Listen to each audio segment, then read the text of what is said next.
We'll call to order the Planning Commission meeting for Thursday, January 15th, 2026. Please stand, remove your hats, and join us in the Pledge of Allegiance.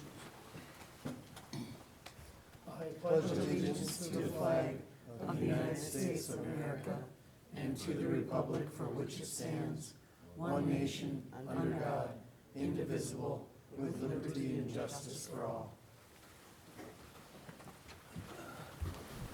Last name, please call the roll. Commissioner Knobloch? Here. Commissioner No? Here. Commissioner Tremmel? Here. Commissioner Casey? Here. Commissioner Schmolke? Here. Commissioner Ronyak? Here. Chair Schwartz. Here. Thank you. All right, our first order of business this evening is to adopt our agenda. Motion to adopt? Second? Second. Motion by Schmolke, second by Casey to adopt the agenda. Any corrections or additions? Hearing none, all in favor? Aye. Opposed? And the agenda is adopted. All right, first we have, going all the way back to September, we have approval of the minutes of our September 18th, 2025 meeting.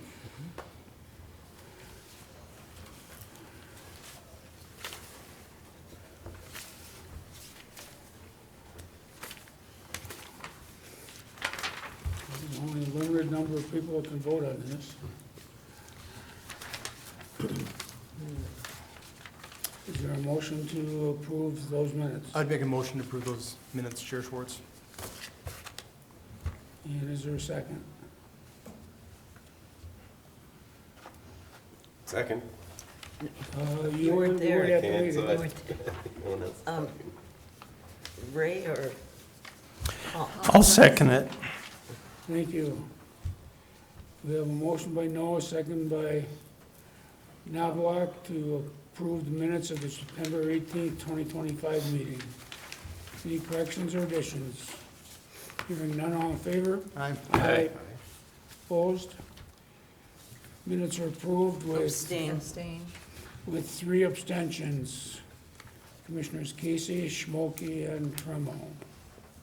Next, we have approval of the minutes of the December 18th meeting, 2025. I'd motion to approve, Chair. Second. Motion by Noah, second by Tremmel. Any corrections or additions? Hearing none, all in favor? Aye. Opposed? Abstain. And those minutes are approved with Commissioners Schmolke and Chair Schwartz abstaining. All right, next we have planning cases 25-15 and 25-16. A PUD and preliminary plat for Balcony Farms, 12301 Shenandoah Boulevard Northwest, Landspeed Fund 5 LLC. Mr. Plaxner. Thank you, Mr. Chair, members of the Planning Commission. Happy New Year, everyone.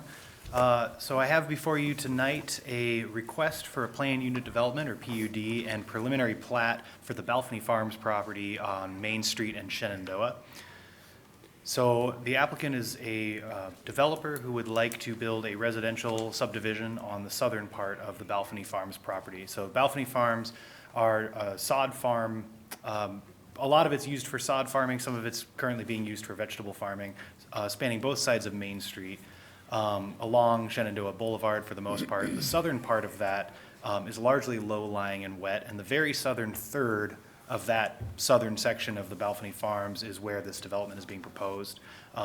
It's one parcel right now, the entire southern section, so I have circled in red here on the location map, if you can see it, the section where the development is being proposed. The property is largely low-lying and wet. The northern 2/3 of the property are almost entirely delineated wetland. The southern third of the property is low-lying, but with grading could potentially be buildable.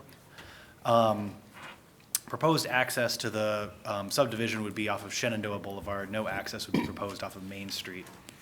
So here's an image of the property and the delineated wetland on the property. So as you can see, the northern 2/3 of the property is generally undevelopable, whereas the southern third, while being low, is potentially developable.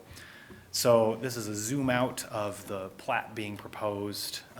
So the applicant is proposing Outlot A to cover most of the northern 2/3 of the property that's wetland, Outlot B to be a stormwater drainage and retention pond, the development just south of Outlot B, and then the very southern end, what was originally called Outlot C, which would be the section of the property that the developer would be proposing to remove dirt from in order to build up the developable part of the property in order to bring it above flood hazard level. So they would need to move a lot of dirt from the very southern part of the property just to the north of that in order to make that buildable, and that's what they are proposing. So what's being proposed is a 29-unit single-family residential cul-de-sac. I apologize, it's very hard to see up on the screen there. They're proposing a 650-foot-long cul-de-sac street that would be a one-way in and out for most traffic, but could be made into a through street for emergency vehicles.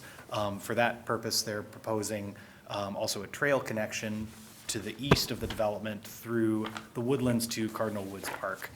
So that would be a pedestrian and cycle trail connection, as well as a route that emergency vehicles would be able to use to access the eastern part of the development quickly if they needed to. What's being proposed are 50-foot wide lots, 120 feet deep, and 6,250 square feet minimum. So these are smaller than the LDR2 standards, and they're actually smaller than the LDR3 standards that were approved in 2025 as well, which is why they're requesting a planned unit development instead of requesting to hew closely to those standards. They're proposing homes that are generally in the area of 28 feet wide. As far as the roadway, they're proposing a 60-foot right-of-way, which is 31 feet from back of curb to back of curb, and utilities would be coming off of Shenandoah. Sewer and water both be coming off of Shenandoah, whereas storm sewer would be going to Outlot B to the north, the stormwater retention pond, via a drainage and utility easement between properties, or parcels 8 and 9. So here's a little bit of a zoom in showing the 29 proposed lots, 50-foot wide lots with Outlot A kind of off in the corner here, Outlot B just to the north of the development, and what was originally Outlot C to the south of the development.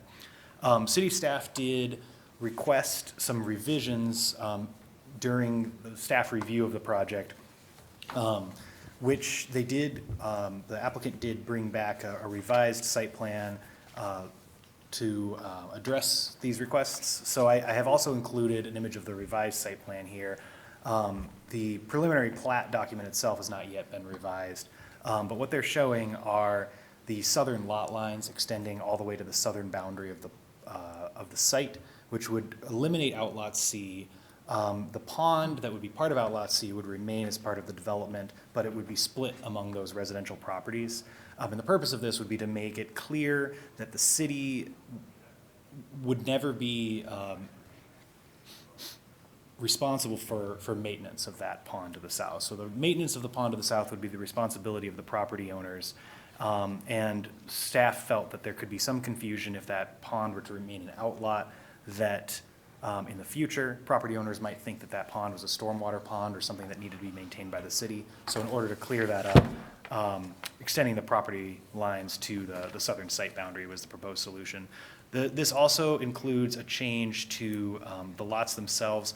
The applicant received a comment from the Coon Creek Watershed District that they'd be required to have a 50-foot buffer on the east side of the development, which did require them to move all of the home pads a little bit to the west. So the updated site plan does show those home pads shifted a little bit to the west from what's originally proposed. And this is just a zoom in of the updated site plan.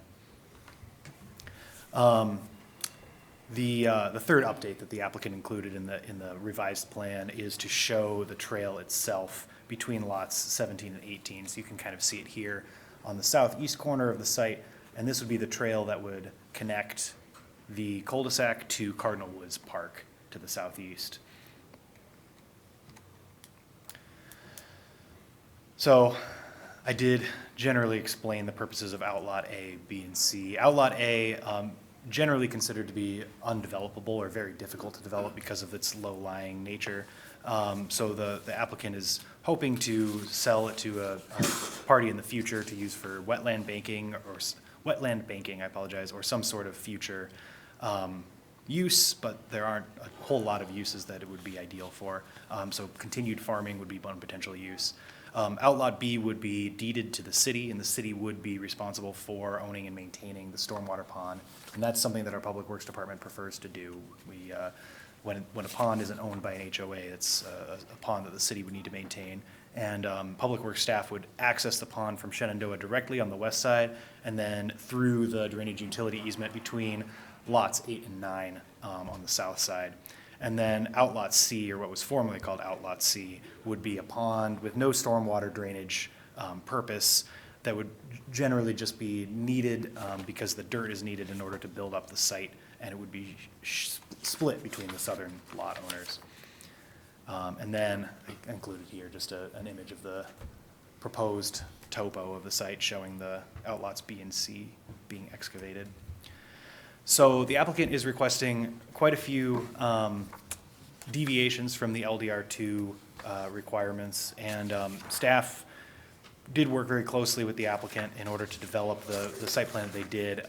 City staff have generally seen this lot as a very difficult to develop lot, and understand that it's a constrained lot with not a whole lot of area in order to develop, and it's not very easy to subdivide into LDR2 sized lots. So there was staff support behind the choice to request planned unit development.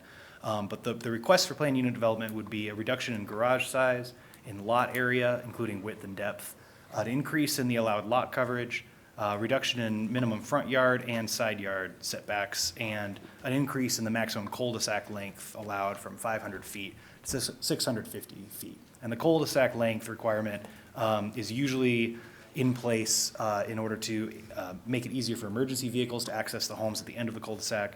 The addition of the trail, making it a through street for emergency vehicles, eliminates that need, and so the fire department is okay with the extension to 650 feet. And then I did just include here the dimensional, staff's review of the dimensional requirements, highlighting where a PUD request was made. So no PUD request was made for building height or floor area, parking, driveways, or rear yard setback. Also went over PUD criteria a little bit. So a PUD does need to meet the criteria, the same criteria that a conditional use permit needs to meet, and staff do believe that these criteria are met by the proposal. Then I also included here 2 of the proposed home layouts. So there are 4 that are being shown. This doesn't necessarily mean that the builder would need to use one of these 4, but this is kind of what they're proposing to fit on the site. So you have generally something around a 2,000 to 2,600 square foot structure with about 1,600 to 2,100 square feet of living area, and garage that's between 390 and 440 square feet. And these would mostly be 3 or 4 bedroom homes, 2.5 to 3 bathroom. So with that, city staff are recommending approval of the proposed PUD with a long list of conditions. Some of these conditions were addressed by the updated site plan, including extending the southern lot lines all the way to the south end of the site, stormwater pond being conveyed to the city, things like that. A lot of these will also be addressed in the development agreement. I think one of the main conditions that I want to bring to your attention is the requirement that an instrument be established to ensure perpetual maintenance of and liability associated with the southern pond. So that's condition number 13 being proposed. So city staff are still working with the developer to determine exactly what instrument would be appropriate for this site, but just to make sure that homeowners understand that the maintenance of that southern pond is up to them, and that the pond does not, essentially isn't left unmaintained simply because the city isn't maintaining it. Staff are also proposing, recommending approval of the preliminary plat with several conditions as well, and most of these were addressed in the updated site plan and will be addressed in an updated preliminary plat in the future. So that's all I have for you. Thank you very much. Thank you, Mr. Platzner. Commission, any questions for Mr. Platzner? Chair Schwartz. Commissioner Knobloch. Let me just ask you a question, Planner Patzner. The Outlaw C, which is at the southern basin of this proposed lot, there is a body of water just south of that, and then just on the south side. Is that city operated and controlled, or is that who maintains that body of water? Commissioner Knobloch, that is also owned by the property owners on the development to the south of that. So that body of water is also split up between the lots themselves. It is a stormwater drainage pond rather than just a pond itself. So the city does have some, the city participates in maintaining the pond. I don't know exactly to what extent, but it's not entirely maintained only by the homeowners because it does have that drainage purpose. Okay. And then you was mentioned in Outlaw C, which is just north of this pond. I know the B is where the future drain will be, but the dirt that's going to be used to increase where the homes are going to be built, is that correct that it's coming from that Outlaw C, which is between the proposed homes and that southern body of water? Commissioner Knobloch, that's correct. That is correct, okay. Is there an estimate or a foreseen amount of how much soil is anticipated to be brought from there? Because I go by that area, I know the area very well, every single day, and I'd like to know how much dirt or gradient is required for the building of these homes, if it's coming from Outlaw C. Commissioner Knobloch, the applicant is here tonight, and I may have them address that because I don't have that number offhand. Okay. They may not either, but I'll Thank see. you. It's just been bothering me in the back of my head because I know the area quite well, and I'm just, anyway. The third item I have is on the northwest quadrant, which is outside the lot lines, which is at the intersection of Main Street and Shenandoah. There is a small pond right there, and it says that it's controlled by the city on the handout on the map. It's not controlled by the applicant. So I'm curious, because on the east side of Shenandoah, there's a sidewalk for pedestrians.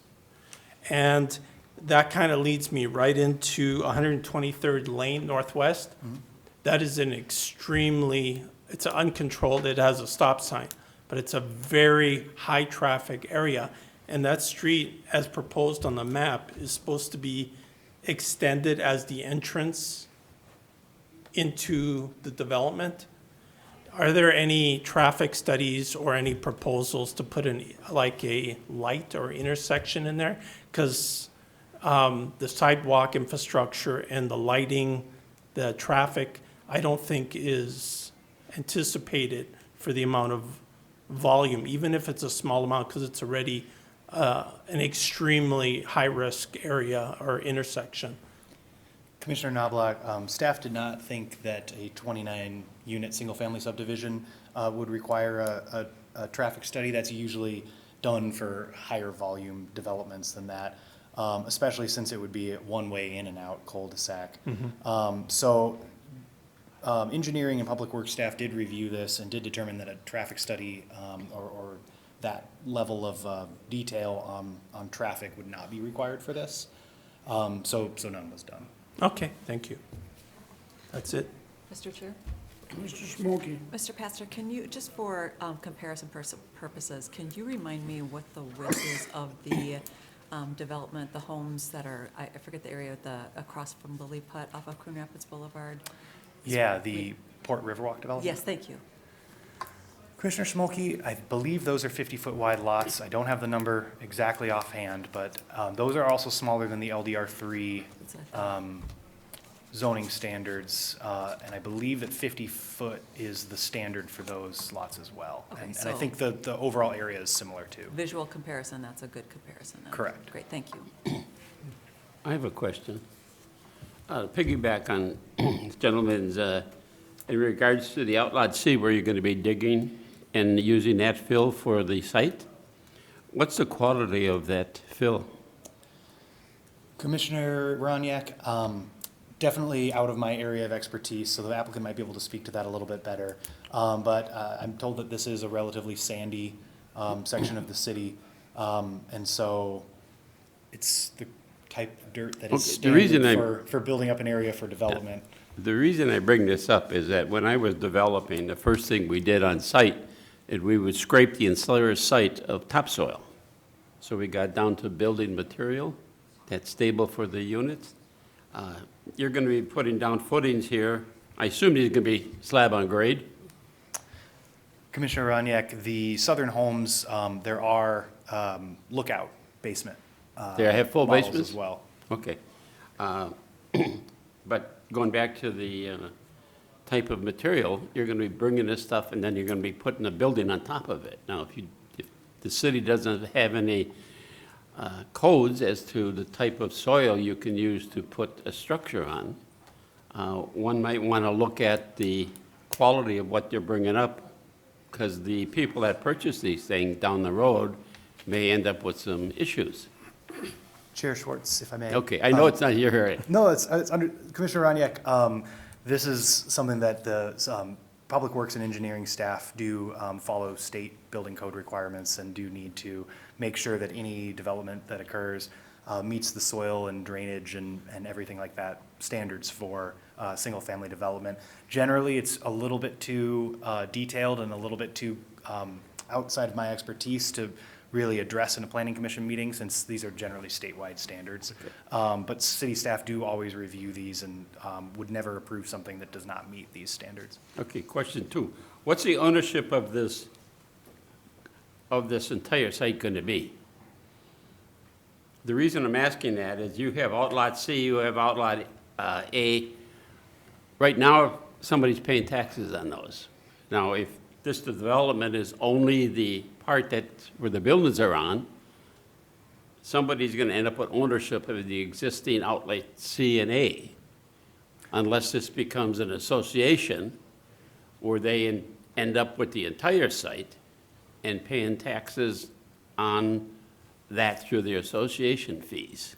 Commissioner Roniak, the way that it's currently proposed, Outlot B would be owned by the city. Outlot C is being removed and would be owned by each of those individual property owners. They would each own a slice of that pond. And there would need to be, and there would be a cross-access easement over the pond, as well as a cross-drainage and utility easement to account for water moving in between those lots, as it is a pond, and that's standard for this. Outlot A is, the applicant would be looking to sell that to another user, either for another development or to continue farming. Realistically, there wouldn't be no way to put another development on Outlot A. So I'm not sure exactly how that will end up, and the applicant might be able to speak to that a little bit better than I can. But I do know that Outlot B and Outlot C are accounted for. Okay, question 3. The original plan here, you varied, they granted some variances. One of them was setbacks. There was a 25% reduction in setbacks from 20 feet to 15 feet. I would assume that when the city created codes, that they did it for a reason. And one of the things was to not jam as many units into the smallest site that you can get. Commissioner. And that leads me to the other thing is, previously on when we did some work on the tower, you had asked for a reduction in the LDRs 2 and 3 for reduced lot sizes? You're talking about the WCCO tower site? Okay, but you're also, it reduced these lot sizes in some places here to be able to build another unit or 2. Commissioner Roniak, if I may clarify a few things, no variances are being requested and nothing has been granted by city staff. This is a request for a plan unit development that the Planning Commission does have the ability to recommend denial on if they wish. And the council does have the ability to deny if they wish. The standards for the LDR2 district were developed for a reason. A lot of that is to give the homes that are built in the LDR2 district more space, larger yards. That's often considered to be desirable for a home. People do tend to want space. also for aesthetic reasons and to keep the city relatively consistent. However, the PUD process was included in our code to allow for variations in those standards in situations where there are very constrained lots. And staff do think that this is an example of a constrained lot, being as it's almost entirely wet, and the only building that can be done is on fill taken from elsewhere on the lot, which is why staff did give the developer encouragement to go ahead and request the planned unit development. However, it's still completely up to the planning commission and council whether or not to approve that. Yeah, I realize that. It's just that when you look at the site here, these things are getting a little tight. And we do live in the suburbs where people come out here to have room. And yet you get a development that comes in like this, and it's like, yeah, this really maybe doesn't fit into us out here. I squeeze in as many units as we can into whatever size. I think some point we've got to say, hey, no, this is the size, you build accordingly. But anyways, that's all I have. Fair enough. Any other questions from Mr. Passner? Petitioner have anything they'd like to add?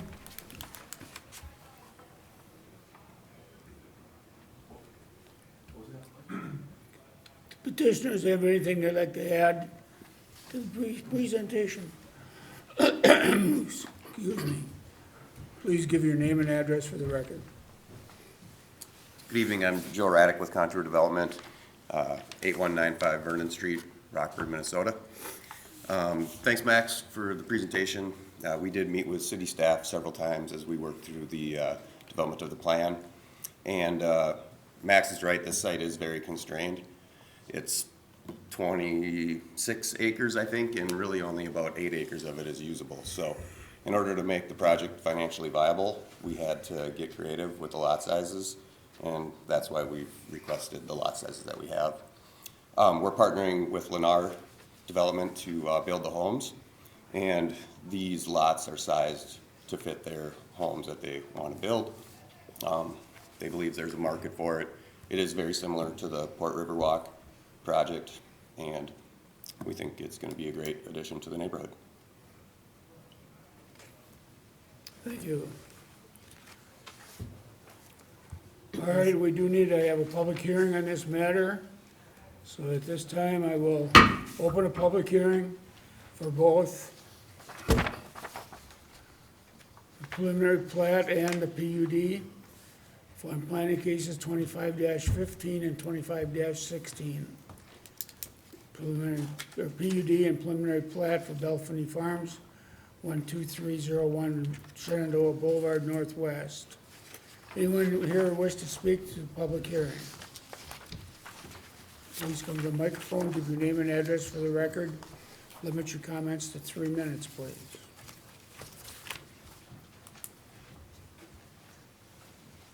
Hi, I'm Ruth Berg.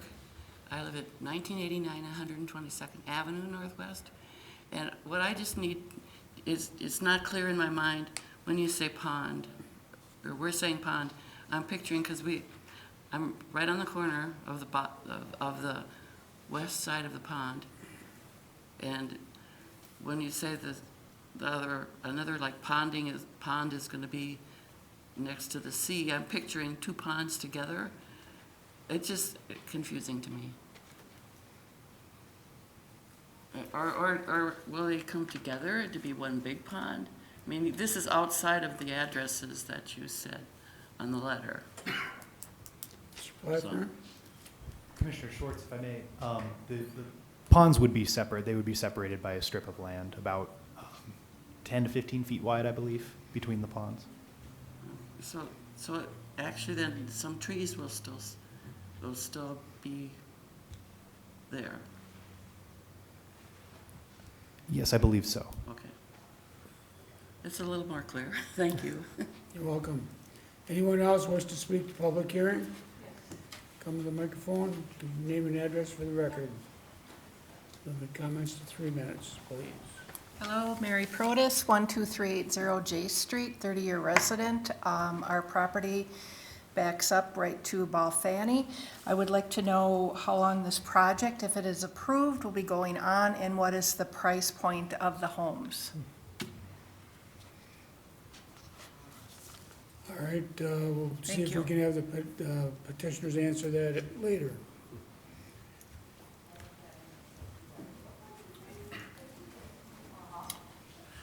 Kevin Hansen, 2033 123rd Lane Northwest. So I appreciated Commissioner Knobloch's comments about the traffic study. I have 4 young children, and we enjoy walking around the neighborhood. And I am concerned because that 123rd Lane Northwest is the primary access point for basically the entire neighborhood west of this. And so adding another cross traffic would add, like it was pointed out earlier, it does feel very risky. I'm often nervous with my kids, crossing the street there, or even myself crossing the street there, walking or on bikes. So I would personally actually be very in favor of a traffic study. It's not that I'm opposed to development, but I think it seems prudent, especially given sort of the S-bend that appears on Shenandoah, reduces sort of visibility and a lot of traffic does come by there pretty quickly. So I just would mention my support for doing a traffic study, even if it's not necessarily warranted for typically for development this size. Thank you. Thank you. Anyone else wish to speak?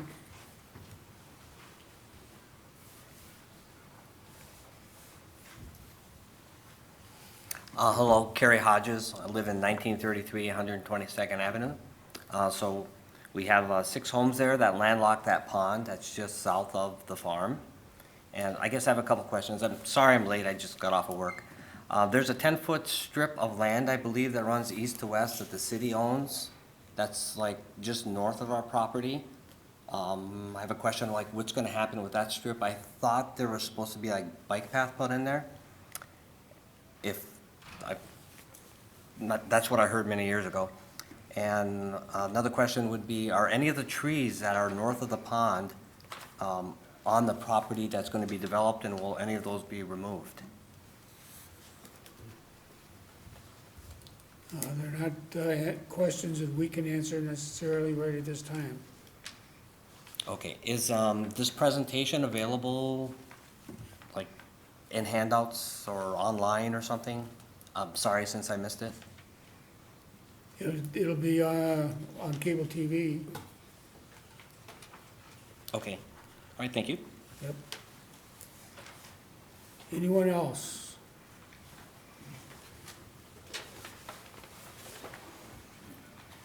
I'm Terry Byer at 1764 123rd Avenue Northwest. I live right next to Cardinal Heights Park there. When will the final plan as far as where that trail is gonna come through, where in the park, and is that ever gonna be lit up or anything? I know it's for emergency vehicles only and for bike path or walking path, but I'm concerned sometimes people at night park their cars there and do whatever at the park. So I'm curious to when it'll be determined when that path is gonna be coming through and where in the park, if it's gonna be adjacent to the ball field or where the basketball court is, or where that path is going to be. And when, if that's not known now, when will that be determined, so that I keep an eye on that? Mr. Platzner? Commissioner Schwartz, if I may, I can speak to some of these questions quickly. The exact location of the path will be determined, so the city forester is going to be involved in the process of determining the location of the path because they do want to preserve any significant trees possible. Okay. So the path would be coming through the easement between lots 16 and 17. After that point, it has not been set in stone yet. And so the forester would be helping determine exactly what route that path will take. That said, it will go directly from the development to Cardinal Woods Park through that woodland, and there would be a culvert over the stream there. Okay. That would be needed as part of that. So I can speak to that. And then as well for the strip of land between the southern pond and the site, there are a couple trees that are on the site. However, the majority of them are on the city-owned strip of land. I'm not aware of the proposal for a bike path along that strip. I don't know if that's still in play or if that's no longer being proposed. That's something I would have to speak to our Parks Department about in order to know exactly what's going on with that. That's what I have. Thank you. Thank you. So stay tuned then. Okay, thank you. Anyone else for public hearing? Hi, Sean Nelson, 2040, 123rd Avenue Northwest. I would also like to encourage a traffic study, just due to the actual intersection where this is going to be proposed. There are accidents there every summer. There's a lot of traffic, a lot of families, a lot of bikes. And just for me, coming out of my cul-de-sac just south of that area, is hard to see coming around that curve as well. And I would like to encourage a traffic study be made, just for safety of, like you said, I'm not opposed to the actual homes there, but the increased traffic, and people seem to have issues with that curve alone. And then adding people coming from the other side where they're not looking for it, it's gonna be kind of iffy. Thank you. Thank you. Anyone else for a public hearing? Last call for the public hearing. We'll close the public hearing, limit comments to the commission. Yeah, I've got to go back. Commissioner Roniak? Are you the part of the developer, or are you the architectural company? I'm working on behalf of the landowners as the civil You work for engineer the and owner, or and you- developer.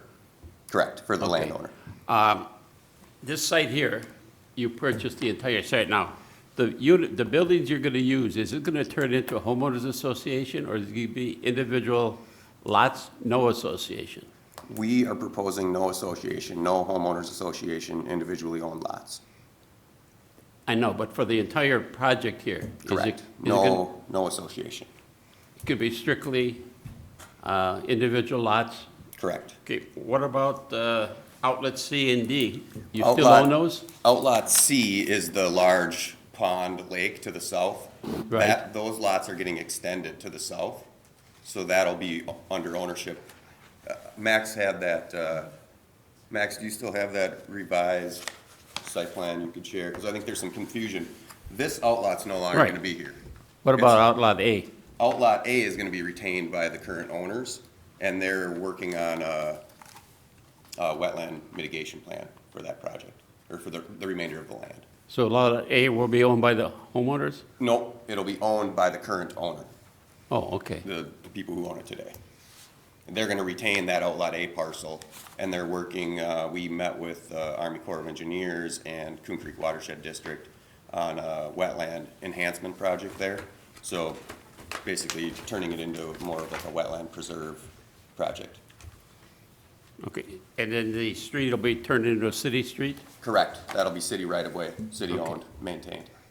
Thank you. Mr. Chair.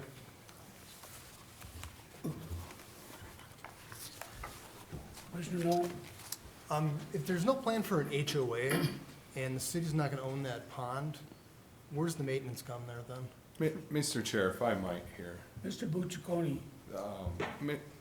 Mr. Patzner did mention in his presentation the part about accounting for the maintenance and liability of the pond. And part of the legal discussion and what we've talked to the applicant about through our friends in the development department is that one of the mechanisms available to help manage that is in fact an HOA. And so I don't think anybody can definitively say that an HOA is off the table. The final approval of this project is up to the council and you all. So there are concerns from the legal department that have been raised about the maintenance and liability associated with the pond, and that's why we added that condition and figuring out an effective legal mechanism to make that work. Thank you. Somebody else taking over the meeting. If I may, we did provide a declaration and disclosure to Max, and I don't know if we've had a chance, if you guys have had a chance to look at that, but we were hopeful that that would allay the city's concerns.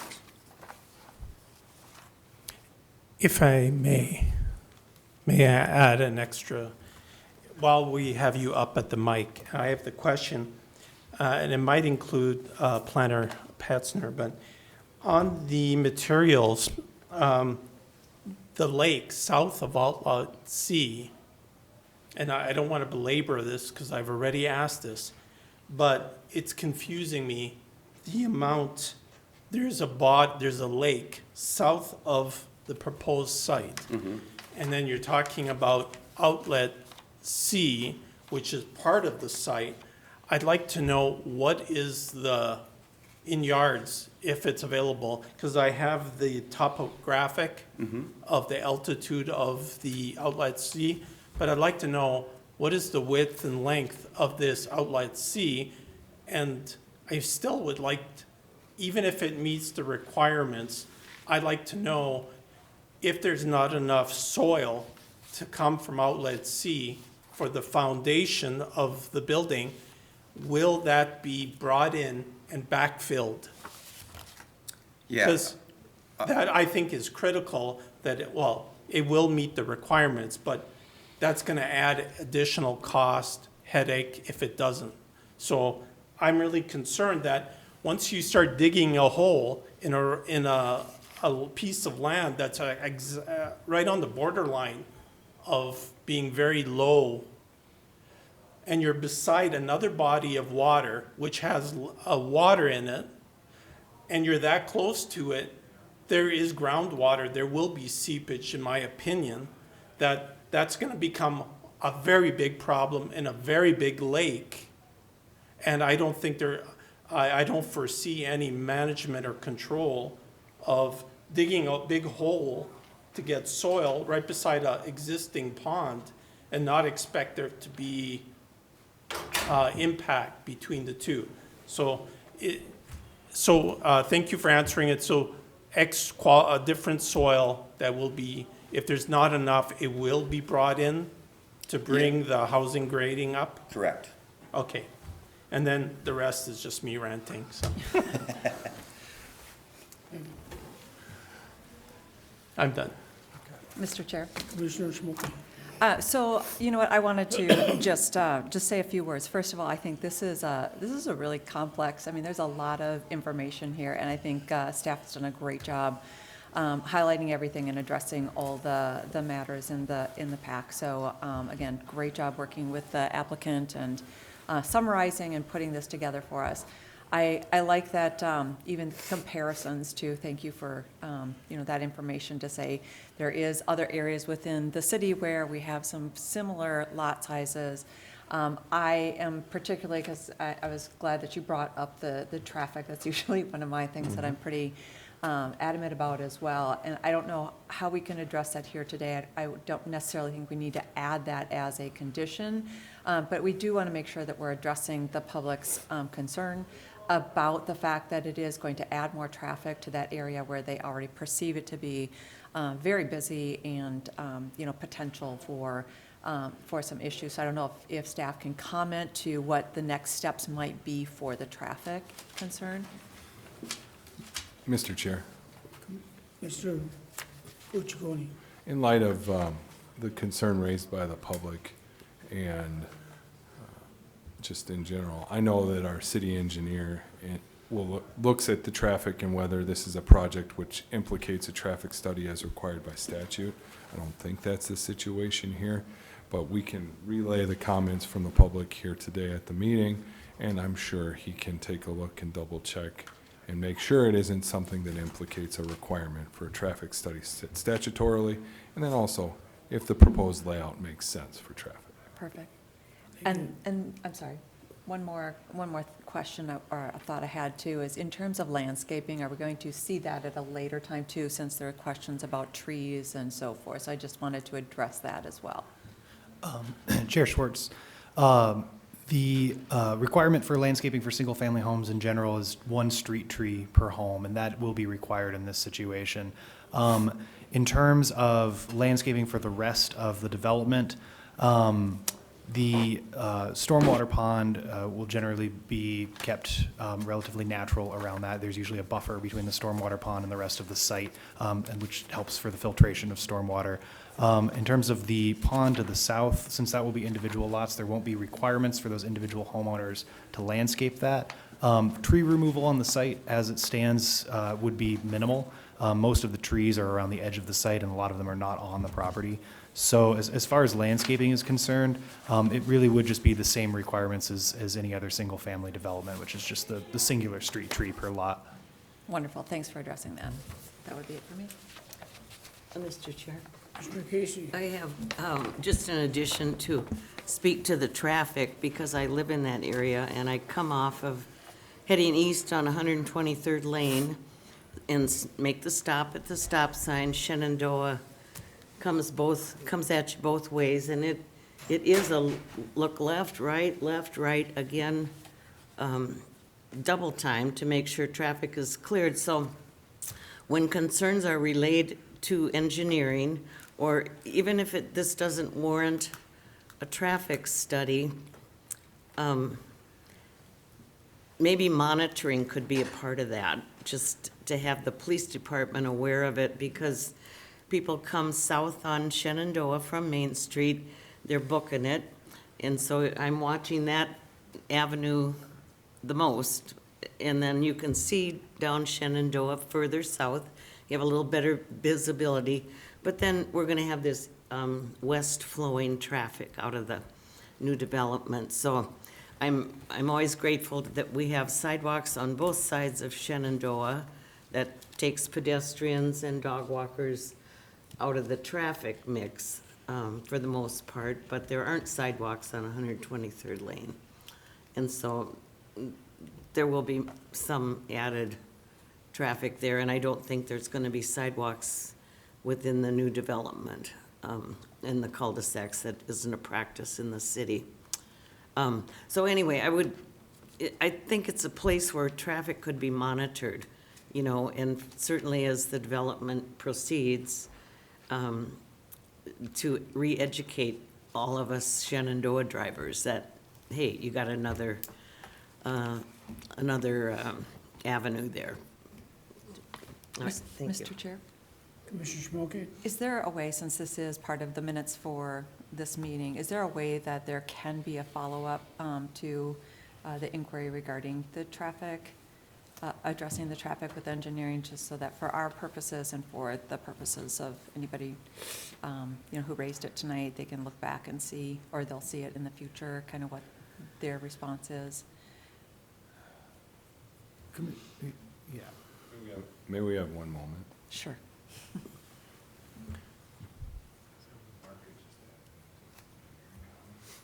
Chair Schwartz, while I'll be the fill-in music while there's a discussion. But they're already done.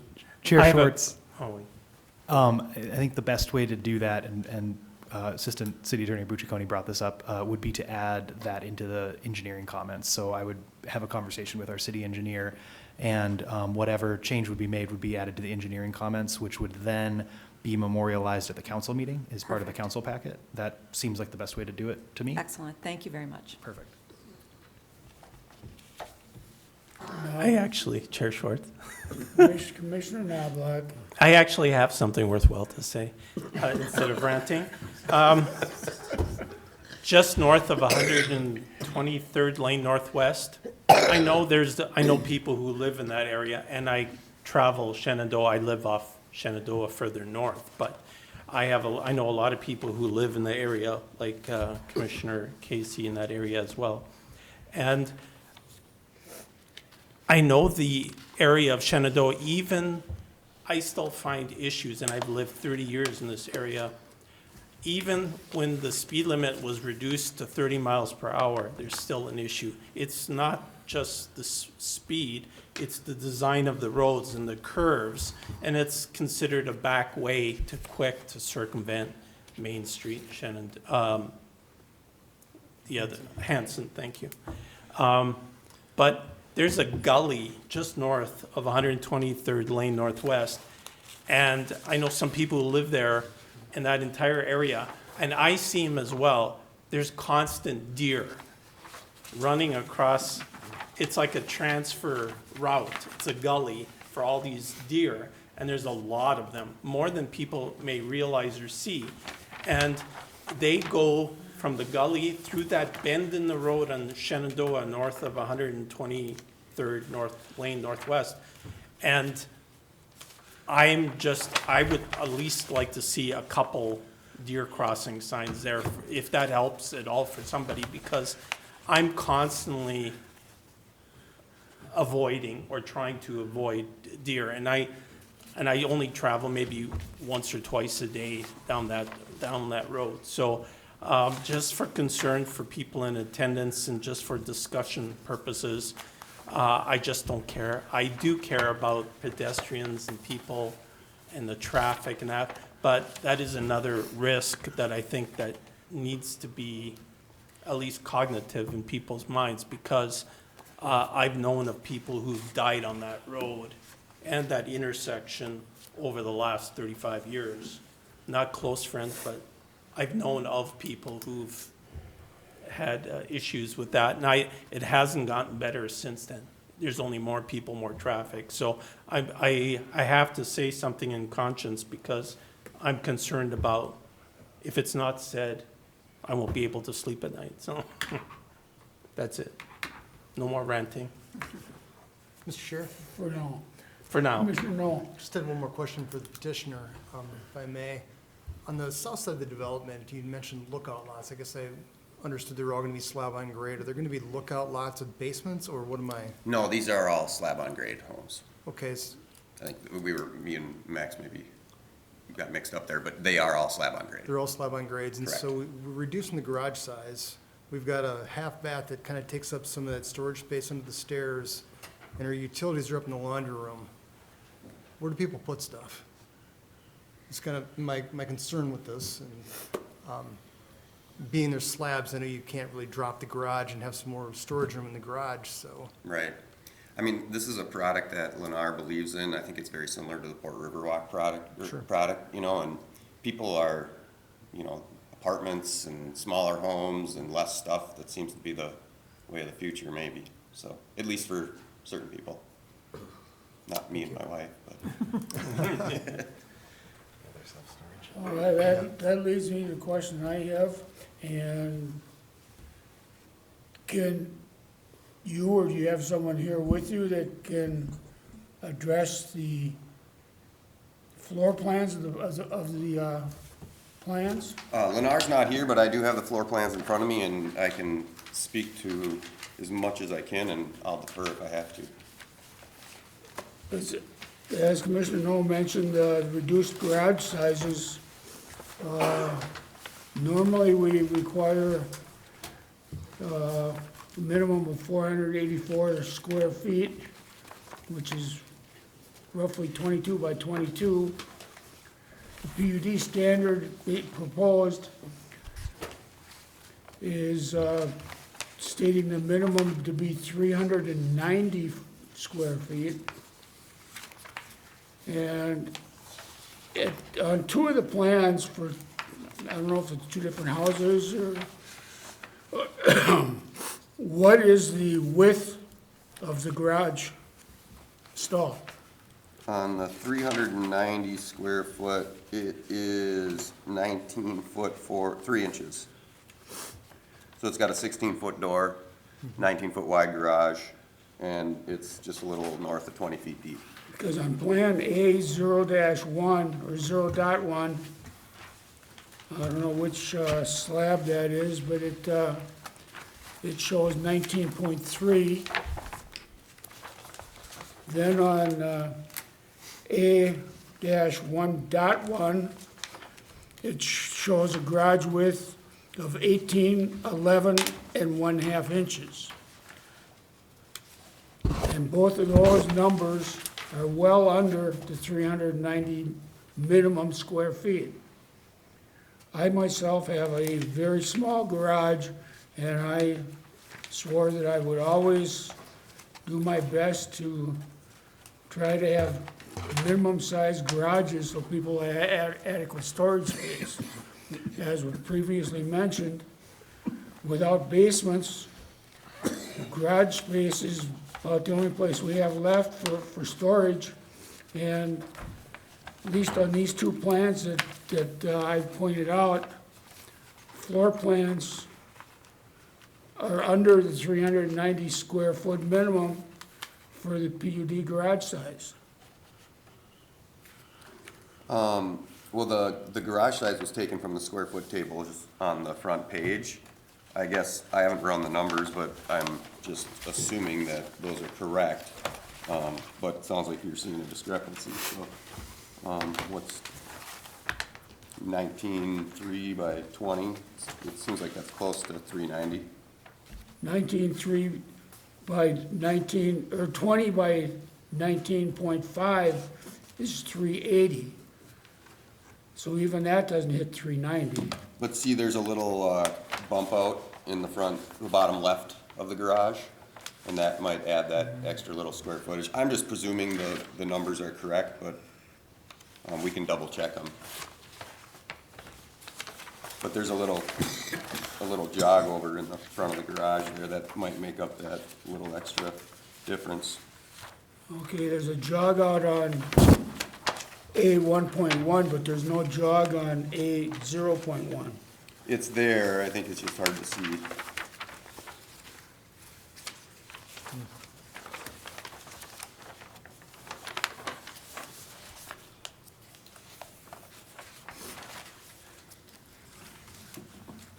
Well, I'm just concerned that the garages are under the PUD minimum of 390 that's being set here even for this plan. We can double check that, but I think I'm comfortable saying that the plan area listed is what it is, and if it's not, we'll have to adjust. If it's 388 or 380, you know, we can tweak the plan to make it 390. So I'm comfortable with the 390, man, if you are.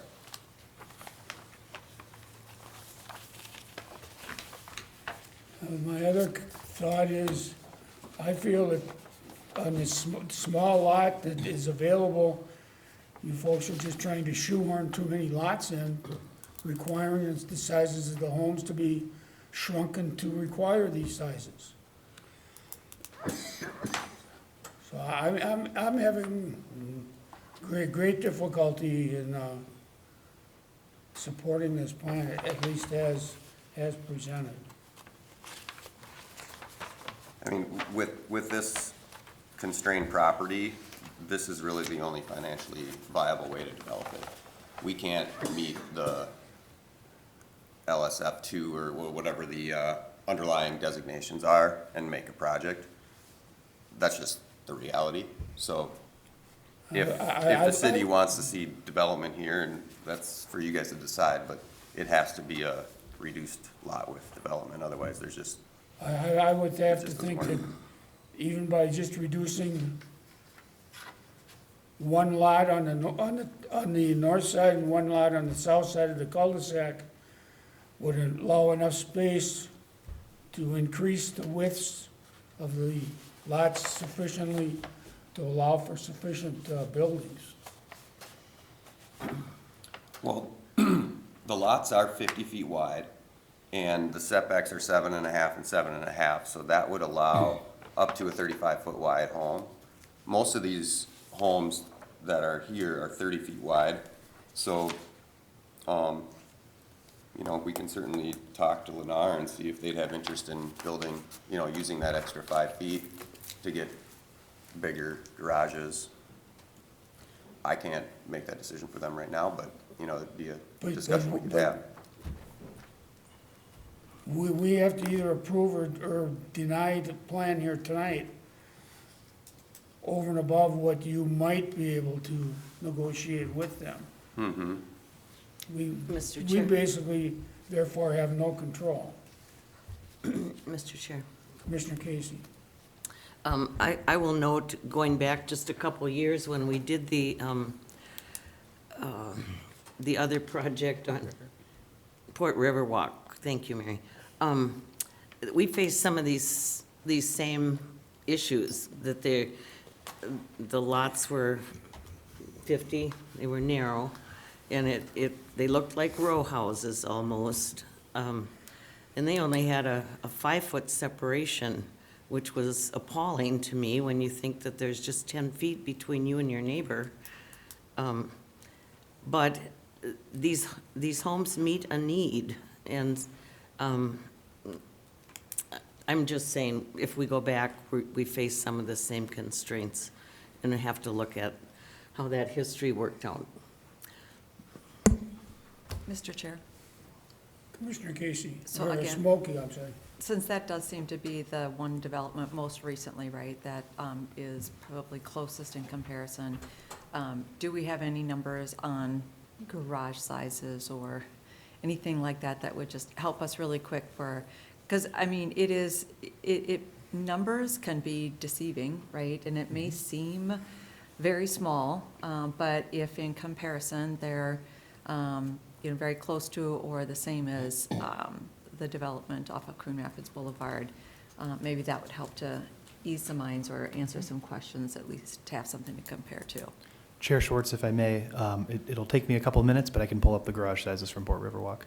Go ahead, thank you. And in the meantime,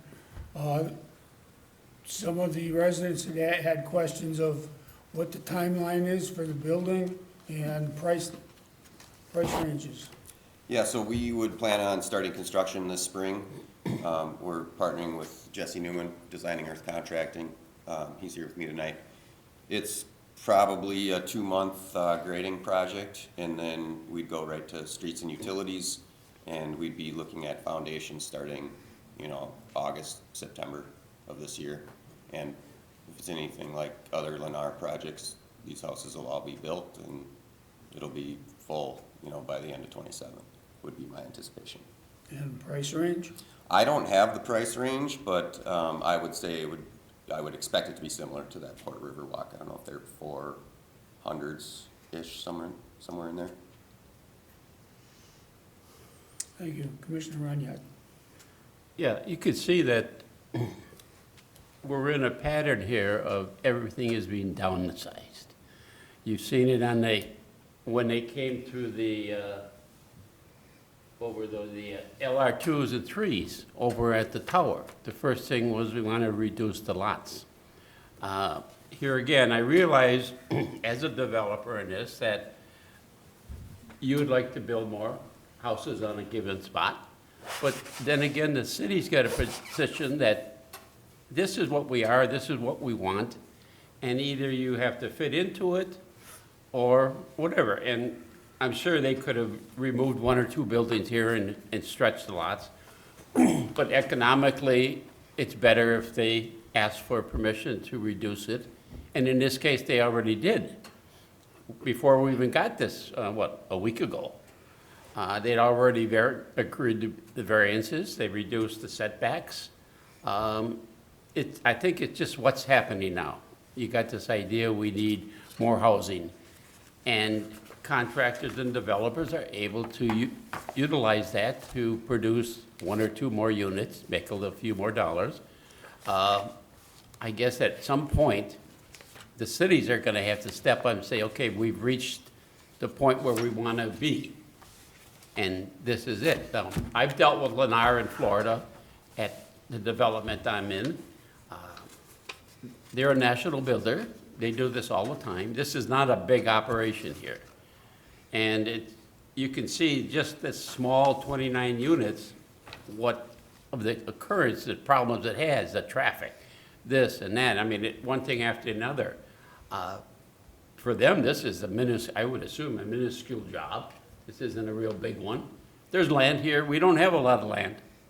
And what's left, people are condensing, trying to get as much onto it. The city would like to get a tax base. So I think the future is going to be smaller lots, smaller houses, more density, heavier traffic. And either we're going to live with it or we're going to have to make a choice sometime. My guess is this thing's going to go through the way it is. It's going to go to the council. It's pretty much set. What we're doing today is I think we're just talking, and come a week from today, it'll probably be done and gone, and these guys will be building. I yield. Thank you.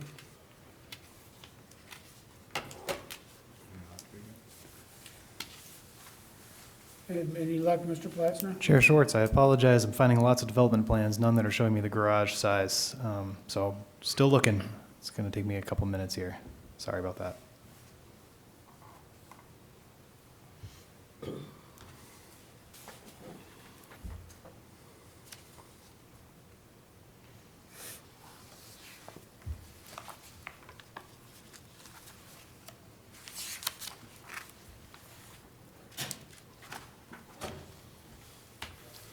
Mr. Chair, Commissioner Smoky? just like to acknowledge Commissioner Roniak's comments. I've always been a little bit reluctant on the lot sizes getting smaller and smaller too. And it is one of the things that we're being asked to consider, is this okay? I came in this evening, that was one of the things that I was probably most concerned about is, again, here we are looking at putting in a development where there's small lots, but the lot size isn't my issue as much as it does create a smaller footprint for a home, right? And we can say that, this is the direction housing is going, but I don't know that I necessarily believe that. I don't have anything data-wise to support that. It's just kind of a feeling I think that some people have that this is okay. And I do agree with Commissioner Roniak in that, we do as a city need to decide, is this the direction we're going? Why do we have, our LDR 2 and 3 requirements if we're going to go even below those, even for this? I guess what I weighed in is that this is a difficult plot of land.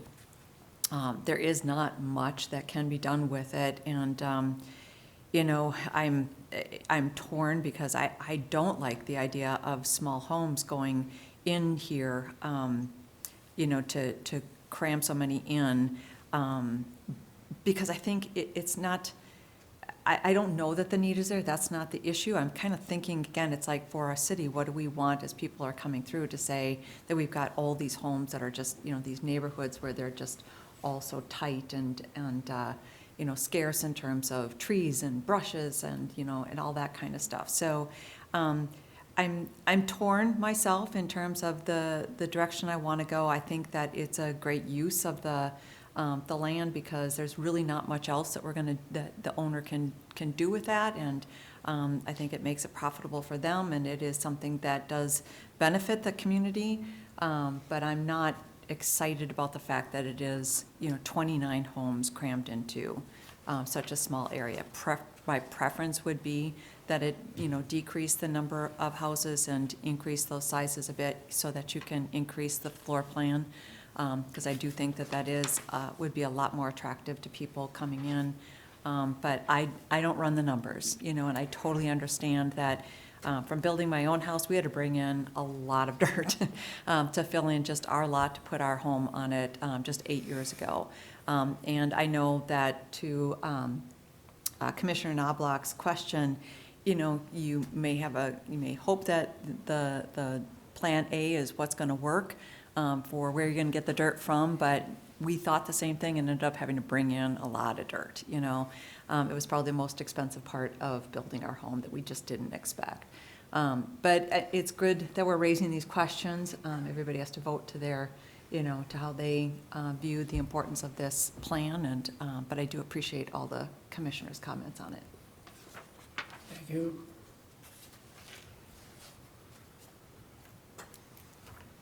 And I was trying to buy you more time. We could Commissioner probably Schmolke, I blame appreciate Max that. for all this. No. Reduce his pay and, Ouch. To be perfectly honest, I don't know if I'm going to get it. It's not where I would expect it to be. The staff reports and attachments for the original Port River Walk call them a 2-car garage, but nowhere am I able to find the actual square footage. So I Mr. apologize. Passner, is it possible what is the square footage of the homes in general there compared to what's being built here? Commissioner Schmolke, just 1 second. Now he's got a whole new set of criteria to look for. Yeah, sorry. You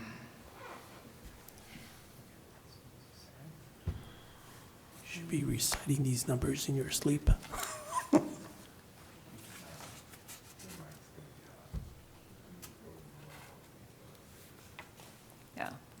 roughly?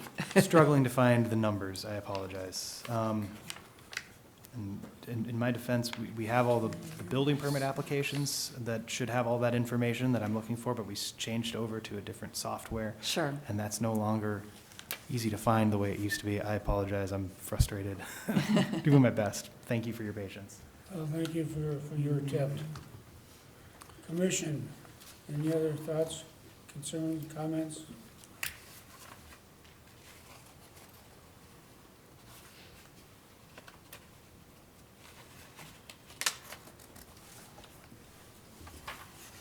Why are you looking at me?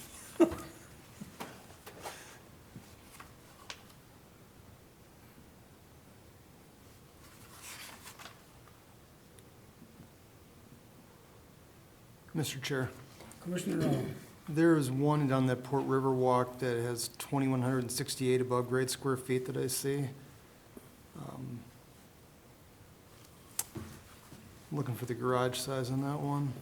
Garage is 21 by 21 for a 441 square footage on that. And I know there's some different sizes in there, but Commissioner No, did you look on Zillow? That's MLS. very smart. Yeah. MLS, much better. Smart realtor. Realtor. So, that does mean that it's not an immediate comparison, so it's a little tighter than, it is proposed is a little tighter than what's at the Riverwalk, if I'm, just an example. correct, if that seems to be about the standard, which you can't say for sure, but it's, gives a little more, again, this is 2,000 square feet, is that correct? The beauty in front of us, is that? Yes. The homes are 2,000 square feet compared to 2,100 square feet that you saw? There's a range, both above and below that. See if we do have that here, I'm gonna pull that up.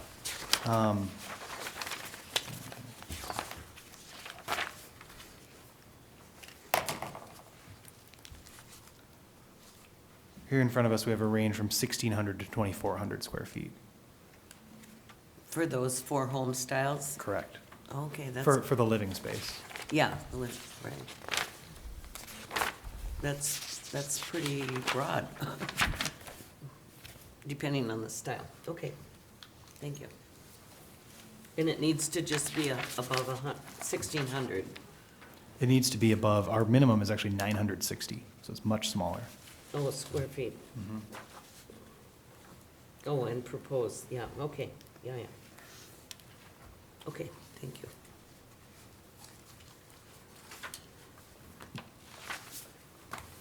Commissioner, anyone wish to attempt a motion one way or another?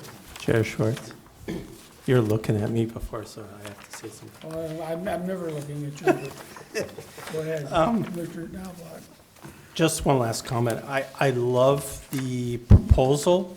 I just don't like I'm torn between both because I don't like the plat and the layout of it. I think there's more, I struggle with it because I love the effort and the pursuit of this. I just think it could be refined so much better. So in general, I have to disagree. Personally, I have to disagree with this plat.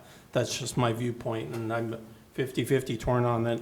I like the project, but I just can't see myself voting for this.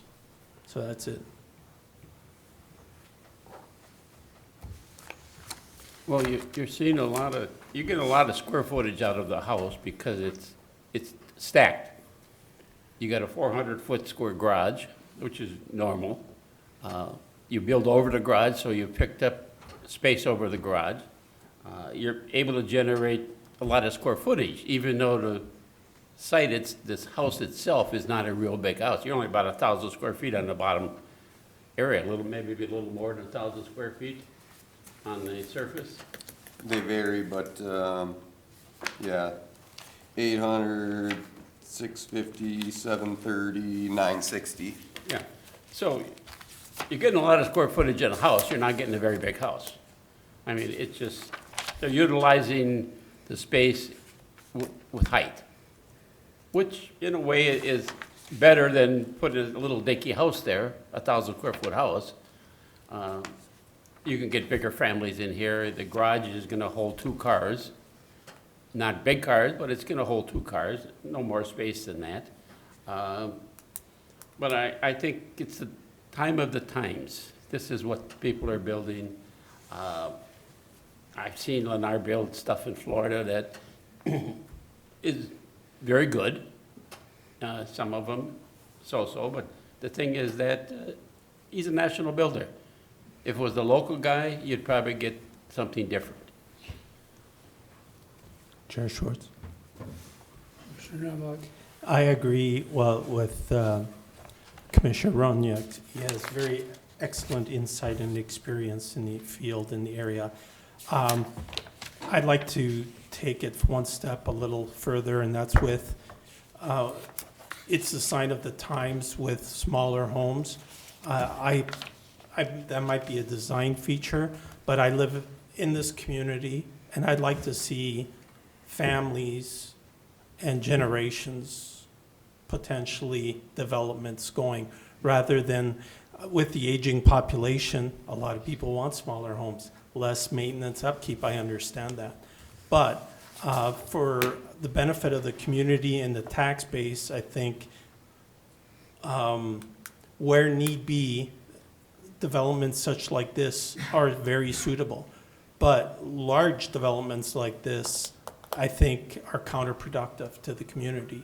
And that's why I'm torn on this, because I'm very pro-business, pro-development, but I have to side on the 50-50 side that I don't think this plan, as it is at this moment, doesn't suit, I think, the benefit of the community, so. I think one thing we think about are big yards, space. And, you know, with that, you get a bigger house, but we're sacrificing outside space for the structure. And, you know, that's, I think, we're kind of stuck with it because that's probably the future. No, I wouldn't build this type of house, but then again, maybe I would if it was economically. I hope to live with my kids. Mr. Chair? Maybe we should pick on him a little more, though. Yeah, I know. Commissioner Schmolke? Well, we're probably going to see them again over on the tower project. I wouldn't be surprised to see Lennar get in that one. Commissioner Schmolke? Hi, so, first question, are we making 2 different motions, 2 separate motions? I think that's probably wise. Okay, then I'd like to make a motion in planning case 25-15 that the planning commission recommend approval of the proposed planned unit development, subject to the conditions as laid out in our packet. I'd second that.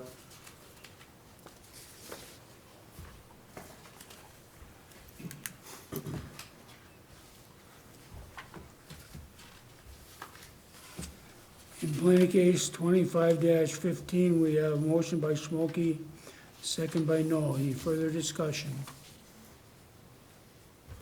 Hearing none, all in favor? Aye. Opposed? Nay. Nay. Motion passes with Commissioners Knobloch and Chair Schwartz opposed. Chair Schwartz? Commissioner Schmolke? In planning case 25-16, I'll make a motion that the planning commission recommend approval of the proposed preliminary plat, subject to the conditions as laid out in the packet. I'll second it. Motion by Schmolke, second by Casey to approve planning case 25-16. Any further discussion? Hearing none, all in favor? Aye. Opposed? Nay. Nay. Motion carries with Commissioners Knobloch and Chair Schwartz opposed. These are recommendations by the Planning Commission at tonight's meeting with the decision by the City Council at the February 2nd meeting. I I thank all the citizens for coming and giving testimony. Thank you.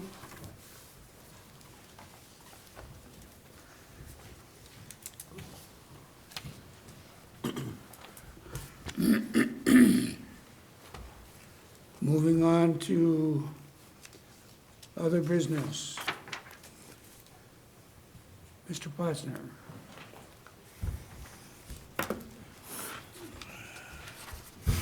Thank you, Chair Schwartz, Commissioners. I don't have very much else for you. That was the only item on the agenda tonight. I just wanted to touch on what is going to be on the agenda for the February meeting. So we will have the Planning Commission work plan and policies that I'm going to put on the agenda for the February meeting for the Planning Commission to approve for the 2026 year, as well as a request for a PUD amendment for the Crescent Ponds development, which is an existing development.